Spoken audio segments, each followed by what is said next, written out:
Welcome to Surya's TV. Good evening news. జేహో BC declaration సభ విజయవంతం కావడంపై వైసీపీ నేతలకు అప్పుడే ఓటమి గుబులు పట్టుకుందని జనసేన పశ్చిమ ఇన్ఛార్జ్ పోతిని వెంకట మహేష్ అన్నారు. పవన్ కళ్యాణ్ చంద్రబాబు గారి నాయకత్వం, చంద్రబాబు పవన్ కళ్యాణ్ గారి నాయకత్వం గొప్ప వ్యక్తి. ఆ విషయాన్ని నగరాల సామాజిక వర్గం వారందరూ కూడా గుర్తించబట్టే మాకు అండగా నిలుస్తూ ఉన్నారు. మాతో పాటు ప్రయాణం చేయడంతో పాటు పవన్ కళ్యాణ్ గారికి అండగా నిలబడుతూ ఉన్నారు, అండగా నిలబడి తీరుతారు. ఏదో వైసీపీ పార్టీ 1-2 నామినేటెడ్ పదవులు ఇస్తే అందువల్ల మనకు వచ్చే ఉపయోగం లేదు. పవన్ కళ్యాణ్ గారు చంద్రబాబు నాయుడు గారు ఖచ్చితంగా నగరాల సామాజిక వర్గానికి చెందినటువంటి మమ్మల్ని చట్టసభల్లో కూర్చునేలాగా, శాసనాలు చేసేలాగా ముందుకు తీసుకెళ్తున్నందుకు నగరాల సామాజిక వర్గం వారందరూ కూడా రాష్ట్రంలో విజయనగరం, శ్రీకాకుళం, విశాఖపట్నం, కృష్ణా జిల్లాలో ఎక్కువ మంది ఉన్నారు. ప్రభావితం చేయగలిగినటువంటి శక్తి ఉంది. కాబట్టి మీరందరూ కూడా మనకి గౌరవం ఇస్తున్నటువంటి పవన్ కళ్యాణ్ గారు, మనకు అండగా నిలబడినటువంటి పవన్ కళ్యాణ్ గారు విజయవాడ లాంటి నగరంలో మరలా మన సామాజిక వర్గానికి చరిత్ర పునరావృతం అయ్యేలాగా పనిచేస్తున్నటువంటి పవన్ కళ్యాణ్ గారికి అండగా నిలబడి తీరాలి, రుణం తీర్చుకోవాలి. గాజు గ్లాస్ గుర్తుకే, సైకిల్ గుర్తుకే నగరాల సామాజిక వర్గం మొత్తం ఓటు వెయ్యాలి. ఏదో ఒకళ్ళిద్దరికి లబ్ధి జరిగింది కదా అని మన సామాజిక వర్గానికి మోసం చేసుకోవద్దని కూడా ఈ సందర్భంగా నేను తెలియజేస్తా. రాబోయే ఎన్నికల్లో నగరాల సామాజిక వర్గం వారు కూడా ఖచ్చితంగా జనసేన టీడీపీకే ఓటు వేయాలని కూడా. విజయవాడలో తూర్పు నియోజకవర్గం వైసీపీ ఇన్ఛార్జ్ దేవినేని అవినాష్ ఆధ్వర్యంలో బుధవారం కార్యకర్తల సమావేశం నిర్వహించారు. అదే విధంగా మీ అందరూ చూపించిన ప్రేమ కానివ్వండి, మీ అందరూ చూపించిన అభిమానం కానివ్వండి, రాబోయే 45 సంవత్సరాలు నాకు ఊపిరి శ్వాసగా ఉంటాయని చెప్పాను. ఈరోజు మీ బలమే నా బలం, మీ సంతోషమే నా సంతోషం. మీకేదో ఇబ్బంది వచ్చినా నేను మీ అందరికీ తోడుగా ఉంటానని చెప్పాను.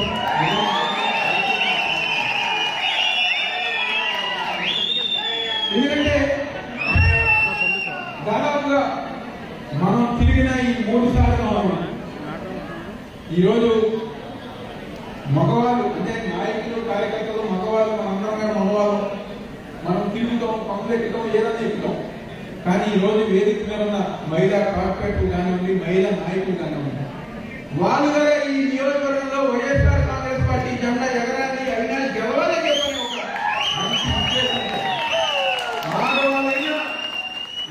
విజయవాడలో ఏర్పాటు చేయనున్న మొట్టమొదటి ఏఎన్ఆర్ విగ్రహాన్ని బుధవారం కార్పొరేటర్ ఉమ్మడి చంటి భూమి పూజ నిర్వహించారు. మహానటుడు, తెలుగు రాష్ట్ర ప్రజల్లో గుండెల్లో చిరస్థాయిగా ఉండే నటులు డాక్టర్ అక్కినేని నాగేశ్వరరావు గారు వారి శత జయంతి వేడుకల్లో సందర్భంగా మరి ఈరోజు తుమ్మలపల్లి కళాక్షేత్రంలో వారి విగ్రహాన్ని ఏర్పాటు చేయడం కొరకు భూమి పూజ కార్యక్రమాన్ని నిర్వహిస్తూ ఉన్నాం.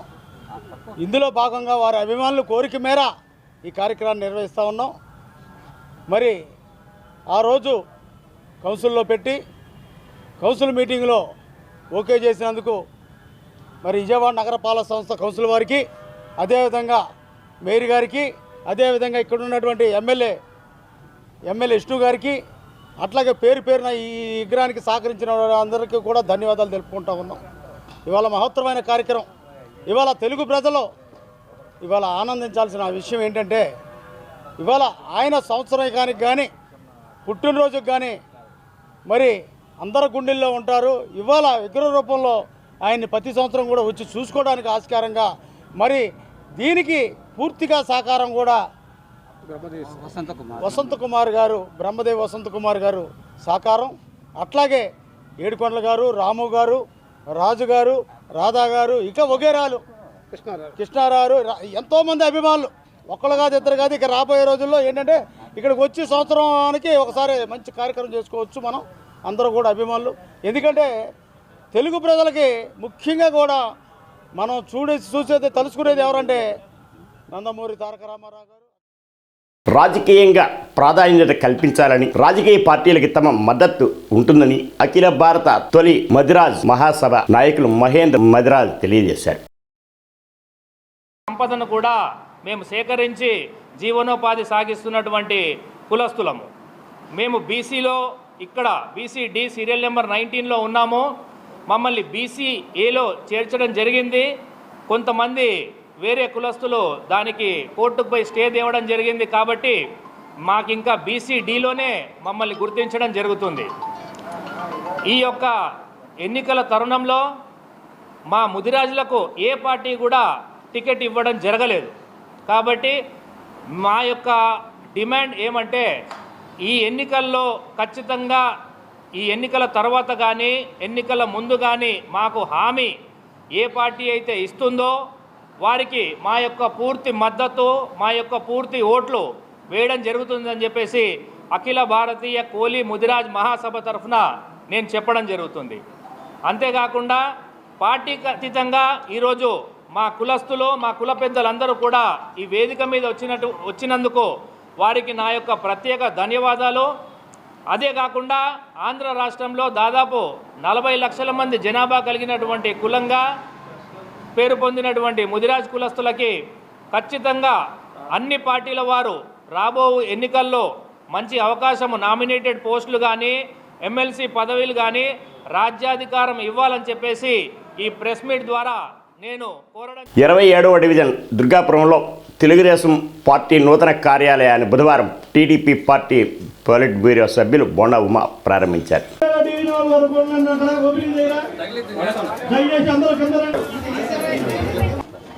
గత 5 సంవత్సరాల నుంచి ఇప్పటికే మా డివిజన్ నాయకులు, మా ఇన్ఛార్జీలు, మా కార్పొరేటర్లు, నేను అందరం సమిష్టిగా ఇప్పటికే 5 సార్లు ప్రతి కుటుంబాన్ని కలిసే విధంగా పాదయాత్రలు చేశాం. బోండా ఉమ అంటే సెంట్రల్ నియోజకవర్గ ప్రజలకి పూర్తిగా అవగాహన ఉంది. ఇవాళ ఎక్కడి నుంచో వచ్చినటువంటి పశ్చిమ నియోజకవర్గం నుంచి వచ్చిన చందాల సీను వల్ల ఇక్కడ ఏమీ కూడా కాదు. ఎవరికి అతనికి అవగాహన లేదు. ప్రజలు కూడా అతను ఎవరో తెలీదు. ఎదురుగుండా ఉన్న ఎవరయ్యా నువ్వు అని అడిగే పరిస్థితి. ఓటేయమంటే ఎందుకు ఓటేయాలి నిన్నని చెప్పి సెంట్రల్ నియోజకవర్గ ప్రజలు చందాల సీనును నిలదీస్తూ ఉన్నారు. ఎందుకంటే గత 5 సంవత్సరాలుగా సెంట్రల్ నియోజకవర్గం అభివృద్ధికి దూరమైంది. కనీసం నేను ప్రారంభించినటువంటి, నేను శంకుస్థాపన చేసి అనుమతులు తెచ్చిన మధురా నగర్ డబల్ లైన్ ఆర్యూబీని కూడా ఈ ప్రభుత్వం పూర్తి చేయలేకపోయింది. ఏం సమాధానం చెప్తారు దీనికి? 9 నెలల్లో ఇలాంటి ఆర్యూబీని నేను పూర్తి చేస్తే 2019 జనవరిలో శంకుస్థాపన చేసి ఏప్రిల్ నాటికి 40% పనులు పూర్తయినటువంటి డబల్ లైన్ ఆర్యూబీని ఎందుకు పూర్తి చేయలేకపోయారో వైసీపీ సమాధానం చెప్పాలి. ప్రజలు నిలదీయాలి. ఈ నియోజకవర్గంలో దేవీనగర్, మధురానగర్ వంతెన కానీ పశ్చిమ నియోజకవర్గంలో రోడ్లు అధ్వానంగా మారిపోయాయని సిపిఐ నగర కార్యదర్శి జి కోటేశ్వరరావు మండిపడ్డారు. ప్రజా సమస్యలు పట్టనటువంటి ప్రజాప్రతినిధులు ప్రాతినిధ్యం వహిస్తున్నటువంటి ఈ ప్రాంతంలో రోడ్లు చూస్తే అధ్వానంగా ఉన్నాయి. ఈ రాష్ట్ర ప్రభుత్వ పని విధానానికి, నగరపాలక సంస్థ పాలకపక్షం యొక్క పని విధానానికి అద్దం పడతా ఉన్నది ఈ తమ్మిన కనకమ్మ వీధి టైనర్ మెమోరియల్ రోడ్డు. ఈ రోడ్డు తవ్వి పైప్ లైన్స్ నిర్మాణం చేసేటటువంటి దానికోసం కొండపైన ఉన్నటువంటి వాటర్ ట్యాంక్కి లీకేజ్ అవుతున్నటువంటి పైపులు స్థానే కొత్త పైపు లైన్ని వేసేటటువంటి దానికోసం 30 లక్షల రూపాయలు కేవలం అంచనాలతోటి రోడ్లు ప్రారంభించి పైప్ లైన్స్ వేశారు. కానీ వేసినటువంటి పైప్ లైన్స్ పైన సక్రమంగా రోడ్డు వేయకపోవడంతో తరచూ ప్రమాదాలు జరుగుతూ ఉన్నాయి. కొండ పైనుంచి కిందకి దిగి ఆటోల్లోకి ఆసుపత్రికి వెళ్ళాలన్నా లేకపోతే ఇతర ఎమర్జెన్సీ పనులకు వెళ్ళాలన్నా వెళ్ళలేనటువంటి పరిస్థితిలో స్థానిక ప్రజలు తీవ్రమైనటువంటి ఇబ్బంది పడుతూ ఉన్నారు.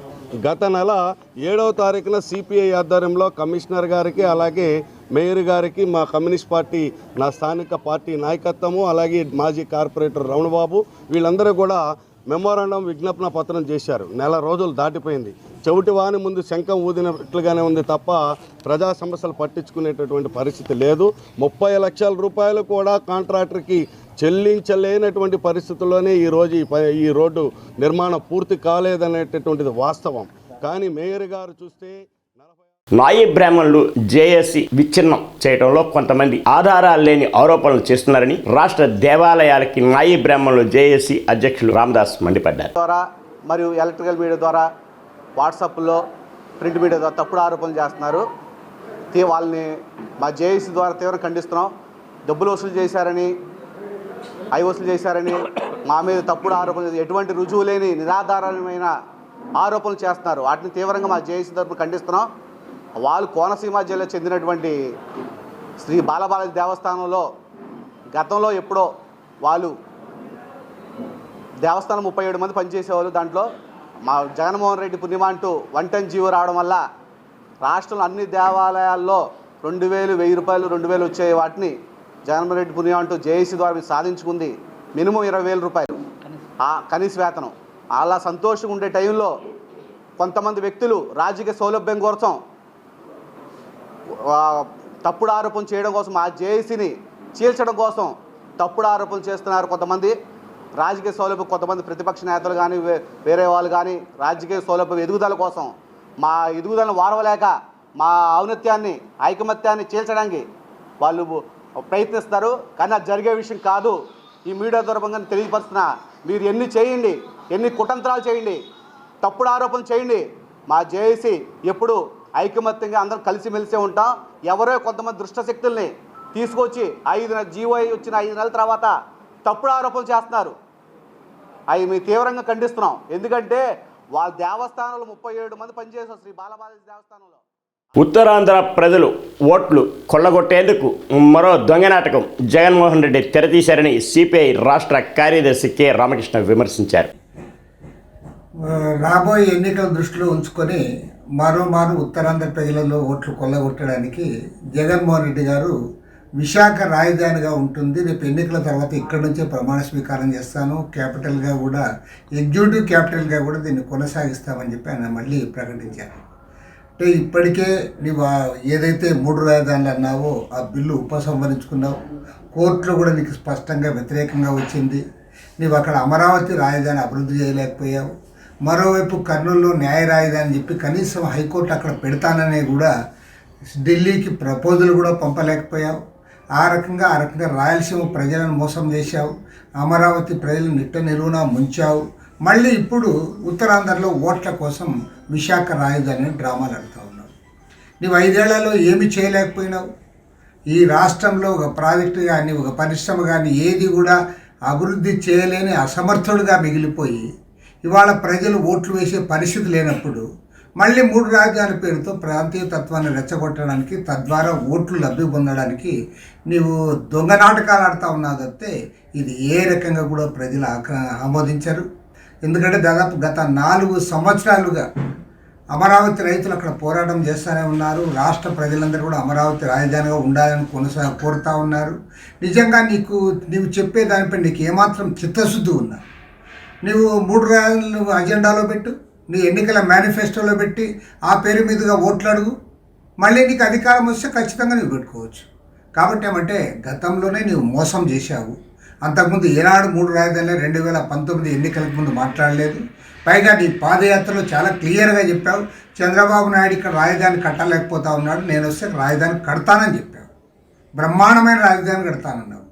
ఆ రకంగా గతంలో మోసం చేసి మళ్ళీ ఇప్పుడు 2024 ఎన్నికల్లో కూడా మోసం చేయడానికి, ఓట్లు పొందడానికి నీవు ఎత్తుగడలు వేస్తున్నావు తప్ప నీ హయాంలో విశాఖపట్నం అభివృద్ధి కాలేదు. విశాఖ ఉక్కు ఫ్యాక్టరీని ప్రైవేట్ పరం చేస్తామంటే మాట్లాడలేని ఒక చేతగాని దద్దమ్మగా మిగిలిపోయినావు. విశాఖ నగరంలో కబ్జా చేసుకుంటా ఉన్నావు. అక్కడ ఎలాంటి డెవలప్మెంట్ చేయలేకపోయినావు. కనీసం ఒక స్కూల్ కట్టాలా, ఒక కాలేజీ కట్టాలా, నువ్వేమీ చేయాలి. ఆంధ్ర యూనివర్సిటీ అంతా సర్వనాశనం చేసావు. విశాఖ అభివృద్ధికి కూడా నీవు ఒక ఆగర్భ శత్రువుగా తయారైనావు. కాబట్టి ఏమంటే రాష్ట్రంలో అభివృద్ధి ఎక్కడా జరగడం లేదు. 3 ముక్కలాట ఆడి మళ్ళీ ఓట్లు పొందాలని చెప్పి పగటి కళ్ళు గంటా ఉన్నావు. ప్రజలు అన్నీ కూడా గమనిస్తూ ఉన్నారు. తప్పకుండా రాబోయే ఎన్నికలు నీకు బుద్ధి చెప్తారని చెప్పి కూడా స్పష్టంగా ప్రకటిస్తాను. వైఎస్ఆర్సీపీ పార్టీ ఎన్నడూ లేని విధంగా ఎమ్మెల్యేలను బదిలీ చేసి దళితుడైనటువంటి తిరువూరు ఎమ్మెల్యే రక్షణ నిధిని ఎందుకు మార్చారు అని పెనమలూరు ఎమ్మెల్యే న్యూజివేడు తెలుగుదేశం పార్టీ అభ్యర్థి కొలుసు పార్థసారథి విమర్శించారు. గుండె గింజలాగా తన నలుపు ఎరగదన్నట్లు మన పక్కనే